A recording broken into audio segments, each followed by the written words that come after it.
On this video, I am going to be reading John 4 in English and doing a running commentary of the text.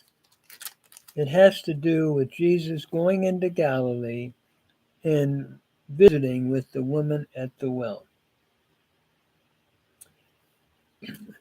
Therefore, when the Lord knew that the Pharisees had heard that Jesus was making and baptizing more disciples than John, although Jesus himself was not baptizing, but his disciples were. In other words, Jesus was there, but the disciples were doing the baptizing, John's saying. He left Judea and went away again into Galilee, and he had to pass through Samaria.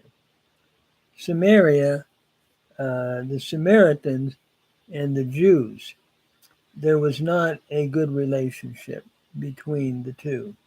So Jesus is going now into a region that would not have been too popular among Jewish teachers. So he came to a city of Samaria called Sychar, near the parcel of ground that Jacob gave to his son Joseph, and Jacob's well was there. So Jesus, being wearied from the journey, was sitting thus by the well. It was about the 6th hour. Notice Jesus is fully human here. He's wearied from the journey, and it's about noon. And while Jesus, by the way, is fully human, he is without sin. He never, he was perfect, never sinned, but he was human as far as being tired and being human in that sense. Then there came a woman of Samaria to draw water. Jesus said to her, "Give me a drink," for his disciples had gone away into the city to buy food. Therefore the Samaritan woman said to him, "How is it that you, being a Jew, ask me for a drink, since I am a Samaritan woman?" Again, like I said, the Jews, the text says, have no dealings with Samaritans. And yet Jesus is saying, "Give me a drink," to a Samaritan woman.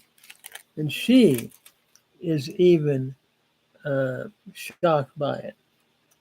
Jesus answered and said to her, "If you knew the gift of God and who it is who says to you, 'Give me a drink,' you would have asked him, and he would have given you living water." Notice what John is teaching us here and what Jesus is teaching the woman. If you really knew who it was that's asking you for a drink, you would have asked him, and he would have given you living water. In other words, water whereby she would never thirst again, meaning eternal life, as Jesus is the source of that living water. So she said to him, "Sir, you have nothing to draw with, and the well is deep. Where then do you get that living water? How do you get living water if you don't even have anything to draw with? You are not greater than our father Jacob, are you, who gave us the well and drank of it himself and his sons and cattle?" Jesus answered and said to her, "Everyone who drinks of this water will thirst again, but whoever drinks of the water that I will give him shall never thirst. But the water that I will give him will become in him a well of water springing up to eternal life." What a wonderful truth here,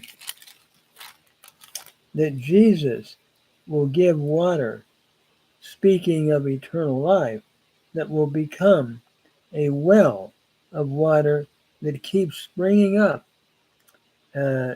bringing eternal life. And he's the source of that eternal water. The woman then said to him, Sir, give me this water, so I will not be thirsty nor come all the way here to draw. He said to her, Go call your husband and come. The woman answered and said, I have no husband. Jesus said to her, You have correctly said, I have no husband, for you have had 5 husbands, and the one whom you now have is not your husband. This you have said truly. Notice how John is showing us the omniscience of Jesus. In other words, Jesus knew this woman. She knew her history, or he knew her history. And basically, what he's really saying is, you have 5 husbands, and the one you are living with is really not your husband. So Jesus is omniscient. He knows. And that's being taught here very clearly, is all-knowingness. So the woman said, Sir, I perceive that you are a prophet. Our fathers worshipped in this mountain, and you people say that in Jerusalem is the place where men ought to worship. In other words, our fathers worshipped here, but you say it's in Jerusalem. Notice Jesus said to her, Woman, believe me, an hour is coming when neither in this mountain nor in Jerusalem will you worship the Father. You will worship. In other words, there's coming a time when you're not going to worship in either of these 2 mountains. No doubt, looking at what is going on once he establishes, after his resurrection, the church, which is not, where worship is carried out around the world, and also, no doubt, looking at the eternal state as well. But he says, you worship what you do not know. We worship what we know, for salvation is of the Jews. But an hour is coming, and now is, when the true worshipers will worship the Father in spirit and truth. For such people the Father seeks to be his worshipers. In other words, the day's coming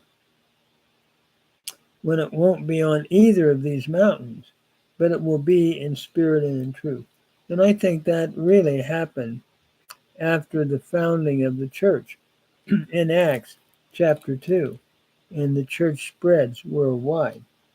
God is spirit, and those who worship him must worship him in spirit and in truth. In other words, it's not just a place, one place. It's in spirit and in truth. Jesus had said, where 2 or 3 are gathered together, I am in the midst. Sometimes I think we mistake a church building as the only place to worship, where Jesus is saying, no, it's not on this mountain or that mountain. It's in spirit and in truth. And so we could say, really, wherever people are worshiping in spirit and in truth, that is where Christ is.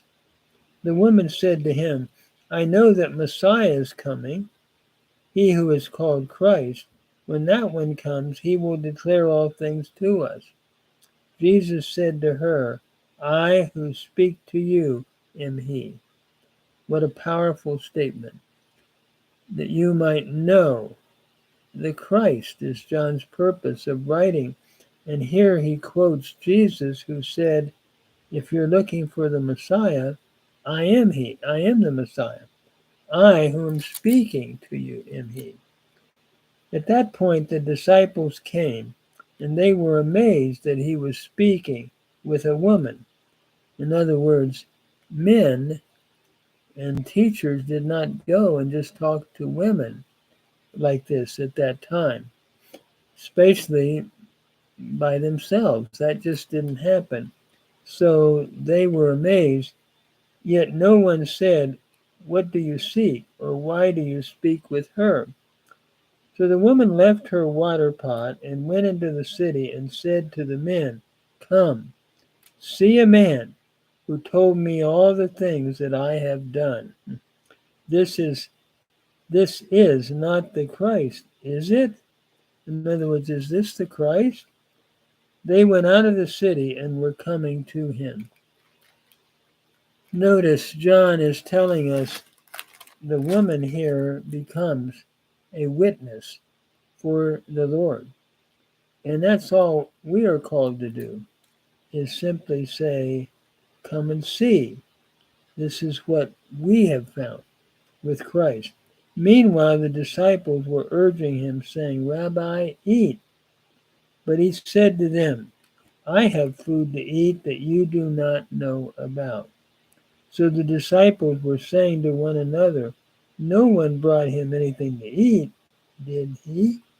In other words, they were thinking of physical food, but Jesus is thinking of spiritual food.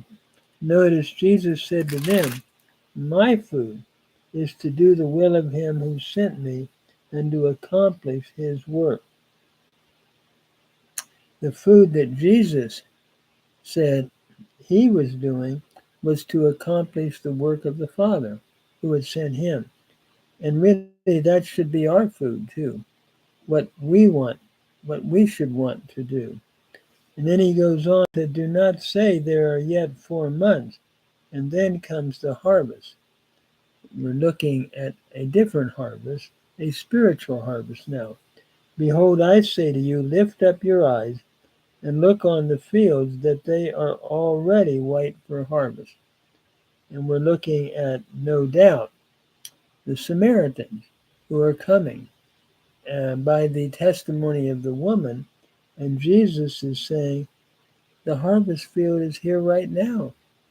Already he who reaps is receiving wages and is gathering fruit for eternal life, so that he who sows and he who reaps may rejoice together. In other words, we are in the process, Jesus says, of doing a spiritual harvest.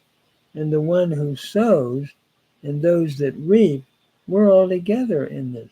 And that is true today. Some of us sow, some reap, but it's all a team effort, Jesus is saying. For in this case, the saying is true: one sows and another reaps.